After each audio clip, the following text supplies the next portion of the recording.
was much needed. My goodness. Hello guys, welcome back to the channel. And yeah, the Indiana Fever handled business tonight at home against the Seattle Storm. Honestly, this was one of those games where you could kind of feel the outcome before tip-off even happened. Earlier today, I told you guys straight up, the Indiana Fever are winning this game comfortably, and that is exactly what happened. The Seattle Storm just do not have the personnel right now to keep up offensively when Caitlin Clark gets rolling. And tonight, Caitlin Clark looked completely in control from the opening quarter. The pace, the ball movement, the confidence, everything offensively was flowing through her. At this point, it honestly feels like Caitlin Clark has started running her own version of the Indiana Fever offense. The mindset is simple. Give her the basketball, clear out, and let her create. Whether it's the deep shooting, the passing, or the transition playmaking, she is dictating everything on the floor. And the scary part is, she makes it look effortless. She was pushing tempo all night, finding cutters, hitting shooters, and creating opportunities that honestly should have turned into even more assists. Caitlin Clark finished with 21 points, 10 assists, and 7 rebounds in only 24 minutes. Efficient, controlled, and once again showing why defenses panic the second she crosses half court. And yes, we were absolutely on triple-double watch before Stephanie White pulled her from the game late. The crowd wanted it, everybody watching wanted it. But the moment she sat down, that dream was over. Sophie Cunningham also gave the Fever a huge lift with 17 points, while Kelsey Mitchell added another 17 of her own. Lexi Holt chipped in 9 points, and Maisha Hines-Allen added 8. But let's be honest here. This entire game revolved around Caitlin Clark. This was her show from start to finish. So there's one thing I've got to show you guys immediately, because this honestly shocked me in real time. Wow. They finally updated the attendance number after the game ended.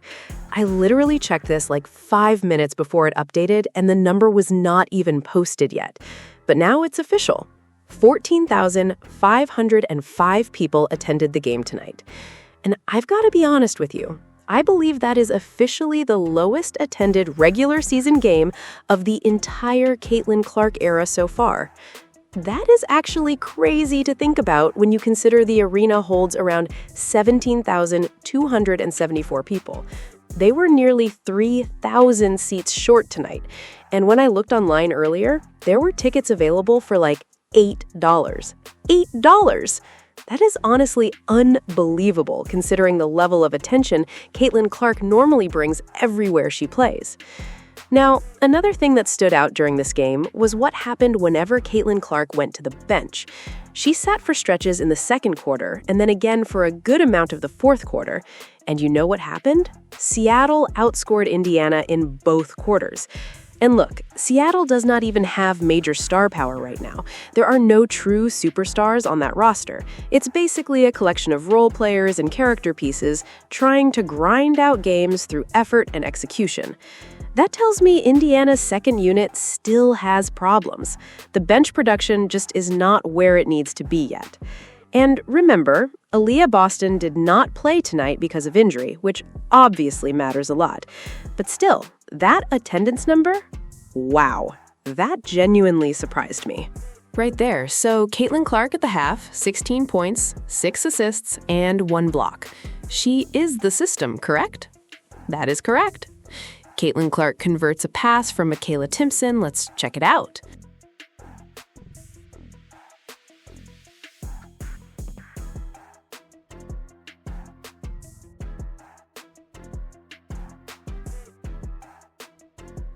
Kelsey Mitchell was grinding tonight.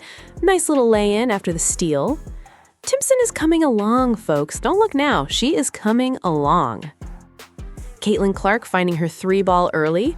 Guys, Caitlin Clark has got her 3-point shot back. And that's probably the best thing that has come out of all of this. She's knocking these shots down again. Boom. Finally. And she hit some more deep threes tonight. Right here, let's check this out. From deep.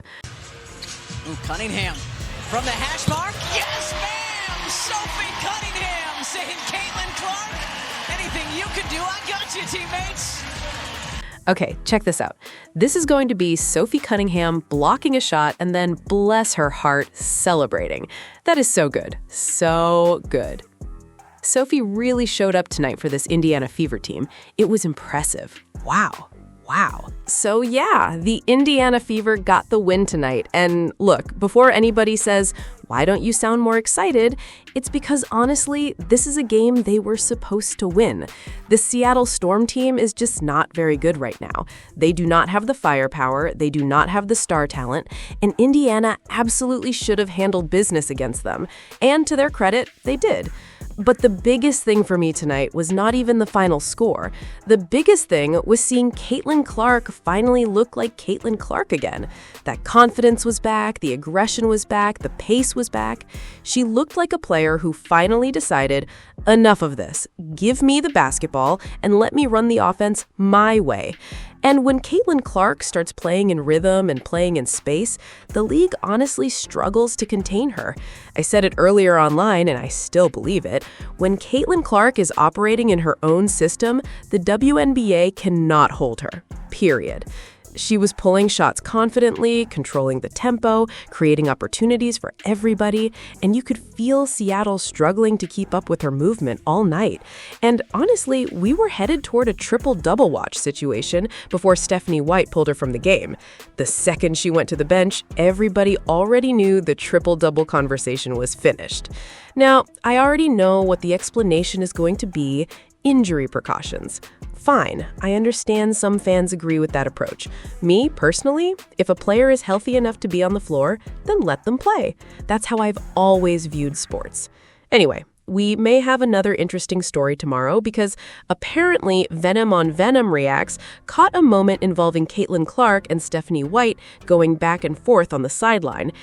Guys, hit subscribe, thanks for watching, and make sure you're still subscribed to the channel. Thanks to Lucas Oil Family Line. If you would like to go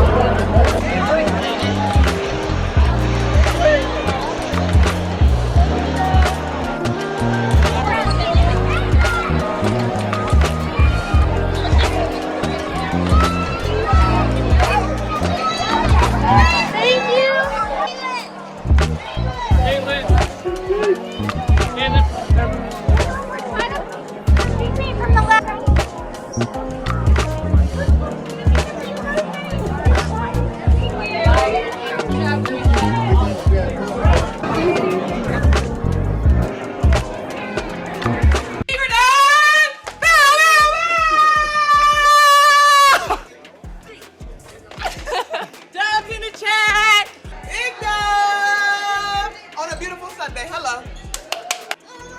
That's a dub. Woo! That was much needed. My goodness. First home dub. Let's go.